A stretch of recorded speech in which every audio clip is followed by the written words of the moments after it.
Hey guys, welcome back to another video. Well, the American Trucking Associations is back at it again, and yikes. I think it's extremely important that we chat about this new bill that is circulating the news saying how it would give truckers up to $7,500 in tax credits because, as strange as it may sound right now, this is not a good thing. If you haven't heard of it, I'm going to explain all of it in this video and why it's such a big issue. So let's chat about it.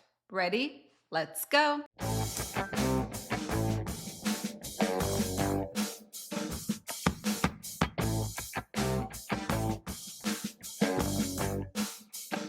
So first things first, what is this bill? Well, it is called the Strengthening Supply Chains Through Truck Driver Incentives Act and would basically create a refundable tax credit of up to $7,500 per year for truckers who log over 1,900 hours per year. But that's not all. It would also create a tax credit of up to $10,000 for new truck drivers who are in apprenticeship programs. Now, obviously, there are way more details than I'm giving you here, like the fact that this bill is supposed to last only for 2 years, and the fact that it's available only to those individuals that fall under specific income brackets, such as, for example, no more than $135,000 for joint returns, no more than $112,500 for head of household, or $90,000 for any other individual. Now, I'm going to attach the whole bill down below if you're interested in reading it. So the question now is, well, what's the problem? There is no problem here. Truckers are eligible to get up to $7,500 or even $10,000 per year, and that could go towards things like fuel expenses and covering the costs that are making this industry so hard.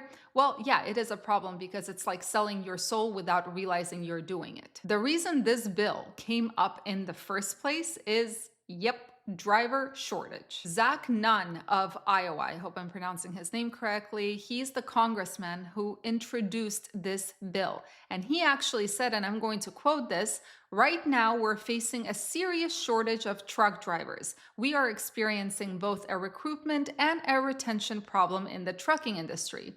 This is a simple fix to help get more drivers behind the wheel." The only issue here is the fact that the so-called driver shortage doesn't actually exist. But what does exist is the fact that big fleets and mega carriers treat their workforce like crap, from low pay to poor working conditions, which is causing a huge driver retention issue. There is a ton of driver turnover. And the bill, it's based on a completely outdated and debunked view of what the trucking industry is actually about. And those who back this bill will often cite, American Trucking Association statistics saying that we're short about 80,000 drivers right now. But as FreightWaves correctly stated, and I'm going to quote this, the number applies to large fleet turnover, not the actual amount of freight needing to be hauled. FreightWaves actually went so far as to say that this bill could completely crash the spot market and insinuated that a lot of small carriers are not going to survive if this bill passes. So what they decided to do is to create a model, and they decided to put in an extra 80,000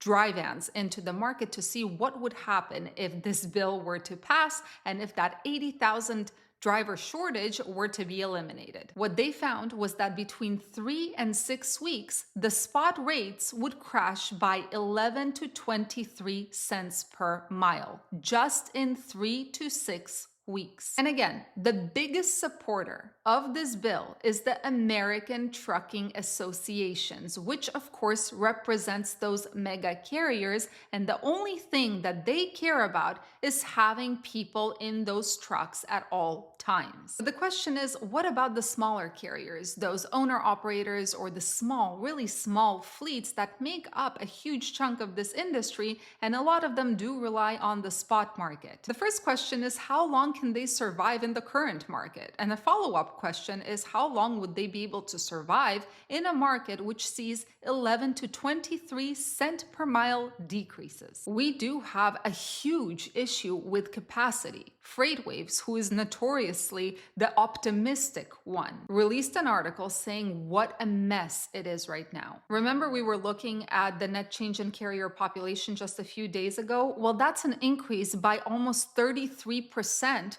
in 1 week. So why is this happening? Well, FreightWaves is guessing, of course, but they stated 3 possible reasons. Number 1, folks are still chasing the dream of 2021, which is long gone. Number 2, it's people getting out of bad lease deals and trying to make it on their own. And number 3, there are always going to be folks that just don't know what they're getting themselves into when they enter this market. I'm going to repeat this. FreightWaves is a publication that is notorious for saying, oh, everything is hunky-dory, nothing bad to see here, everything's gonna be fine. They released an article and they wrote the following, and I'm going to quote this for you. If you're still trying to wait out this market, stop. Survival in 2025 isn't about holding your breath until things get better. It's about learning how to breathe in this environment. So yeah, when something sounds extremely good, there's pretty much always a really, really dark flip side. And my recommendation is that